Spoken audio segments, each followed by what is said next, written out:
ئێستا حکوومەت هاتێ دەرێ بە ناوی فەرمانبەران وەڵا ئەمە ئەو عادە دەبێن کاکە بە ناوی فەرمانبەران هەموو فەرمانبەری هەولێرێ ئێستا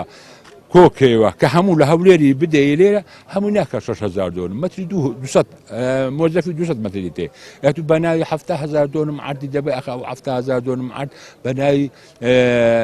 مۆزەفی نییە دومین مۆزەف خۆشەویستە منە هەموو خوشک و برا و کەسی منە ئەمە لۆ مۆزەفیمان خۆشە ئەمە مۆزەفی خزمەتی دەکەی هەر بەلاش دەیدین تعویزیشمان لێ ناوێ بەڵام ئەوە لۆ بۆ مۆزوع ئەچیدیە ئەوە دەیانەوێ عردەکانمان بە هەدار ببەن خەڵکەکانمان هەموو پەرگەندە بکەن منداڵەکانمان هەموو پەرگەندە بکەن لو خيام بكنا استثمارك مجبوك وجوتيار مستحيلات ما قبول أو وضعينا كان أو تبع حكومة أنفال مانكا أو حكومة بمعيشة مام ده تقاعد مامكا أو تدر بدر مانكا لو خمان ده تشينا جنوب ده تشينا عربستان لو خمان لزيش يعني أوزو يعني بكو جنوا أما وكو جوتيار شي يعني خمان بمقدور دزانين وبي إيش دمينين ولينا أما فير إشي كشتو كاري أو يبينو دوايا أو منطقة شي زراعية يعني براستي قناعة بكريتا سكني پرۆژەی گەشتیاری ئەو چیا و زورگ و ئەوانەی کە پشت هەولێر بەڕاستی کە لە مینۆمێنتی هەولێر بەرەو کۆیە دەڕۆی ئەوێن دەر ئەگەر ڕاستی دەوێ جێی گەشتیاری و